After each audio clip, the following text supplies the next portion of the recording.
مرحبا بكم في قناة المغربية لتعليم اللهجة المغربية. درس اليوم البهارات بالمغربية مقابلة للبهارات بالشرقية. دعوا على بركة الله.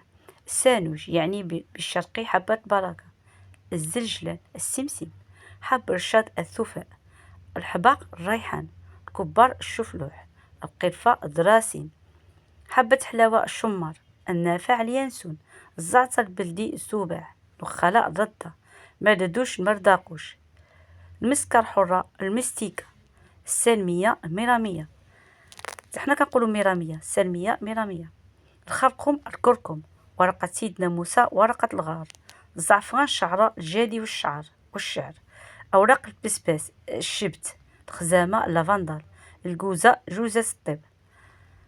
بالنسبة لزعفران الشعرة حتى الشرقيين يقولون الزعفران الشعرة الجادي والشعر، أوراق البسباس الشبت، الخزامة اللافندر، الجوزة جوجة الطيب، حنا أيضا نقولو جوزة الطيب. شارك في القناة وفعل الجرس باش يوصلك الجديد، وشكرا على اهتمامكم. بسلامة.